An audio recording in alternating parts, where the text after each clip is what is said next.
Hi guys, welcome to our channel mister Sesindri. Bigg Boss Telugu season 9లో మరో ఆసక్తికర task అయితే జరిగింది అని చెప్పవచ్చు. అది ఏమిటి అంటే బిగ్ బాస్ ఈ వారం కొన్ని విచిత్రమైన టాస్క్లు అయితే ఇస్తున్నాడు. ముందుగా యాపిల్స్ టాస్క్ ఇచ్చాడు.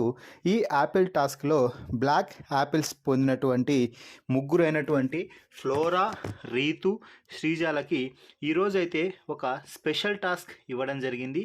ఆ స్పెషల్ టాస్క్ ఏమిటి అంటే ఇమ్యూనిటీ పొందే అవకాశం. అంటే నామినేషన్లో ఎవరైతే ఉంటారో వారు ఈ బ్లాక్ యాపిల్ టాస్క్లో గెలిచిన వారు ఇమ్యూనిటీ పొందవచ్చు. అంటే నామినేషన్స్ నుంచి ఈ వారం డైరెక్ట్గా సేవ్ అవుతారు అంటూ బిగ్ బాస్ అయితే ఒక టాస్క్ అయితే ఇచ్చారు. అయితే ఇక్కడ ఇమ్యూనిటీ అనేది ప్రస్తుతానికి శ్రీజ ఈ వారం నామినేషన్స్లో లేదు కాబట్టి శ్రీజాకి నెక్స్ట్ వారం ఉపయోగపడుతుంది. అయితే శ్రీజ టాస్క్లో గెలవాలి. ఇక ఫ్లోరా కానీ రీతు కానీ ఈ టాస్క్లో ఎవరైతే గెలుస్తారో వారికి ఈ వారం నామినేషన్స్ నుంచి ఇమ్యూనిటీ లభించే అవకాశం అయితే ఉంది. ఇక ఈ టాస్క్కి సంచాలకురాలుగా సంజన అయితే వ్యవహరిస్తుంది అని చెప్పవచ్చు. అయితే ఇక్కడ టాస్క్ ఏమిటి అంటే ఒక బాస్కెట్లో ఉన్నటువంటి బాల్స్ని తీసుకువెళ్ళి ఒక బిగ్ బాస్ ఏర్పరిచినటువంటి రూట్ మ్యాప్ ద్వారా వెళ్ళి ఇంకొక బాస్కెట్లో వేయాల్సి ఉంటుంది.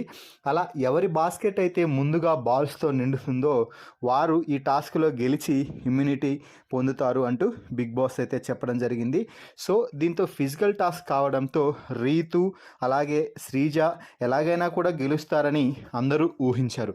అయితే ఫ్లోరా ఒక శివంగిల గేమ్ ఆడి రీతుని అలాగే శ్రీజాని, అంటే ఇద్దరు బలమైన కంటెస్టెంట్స్ అని అనుకుంటున్నాం, మనకి కూడా షాక్ ఇస్తూ వారిద్దరికీ షాక్ ఇస్తూ వారి ఆటను కూడా కొల్లగొట్టి ఇద్దరితో పోటీ పడి ఫ్లోరా అయితే టాస్క్ అయితే గెలిచింది అని చెప్పవచ్చు. సో మొత్తంగా ఈ బ్లాక్ యాపిల్స్ ఇచ్చినటువంటి టాస్క్లో బిగ్ బాస్ ఇచ్చిన టాస్క్ గెలిచి ఫ్లోరా అయితే ఇమ్యూనిటీ దక్కించుకొని ఈ వారం నామినేషన్స్ నుంచి కూడా తప్పించుకుంది అని చెప్పవచ్చు. సో మొత్తంగా ఇక ఫ్లోరాకి ఇమ్యూనిటీ లభించిన తర్వాత ఈ వారం నామినేషన్స్లో కేవలం 5 మంది మాత్రమే ఉంటారు. ఆ 5 మంది ఎవరు అంటే హరీష్, ప్రియా, పవన్ కళ్యాణ్, రాము రాథోడ్, రీతు. మరి ఇమ్యూనిటీ సాధించిన ఫ్లోరాపై మీ అభిప్రాయం ఏమిటి? అలాగే మిగిలిన నామినేషన్స్లో ఉన్న వారిలో ఎవరు ఎలిమినేట్ అవ్వాలని మీరు కోరుకుంటున్నారో వారి పేరుని కామెంట్స్ రూపంలో తెలపండి. మరిన్ని బిగ్ బాస్ లైవ్ అప్డేట్స్ కోసం మన ఛానల్ని చూస్తూ ఉండండి. Please subscribe our YouTube channel mister సెసింద్రి.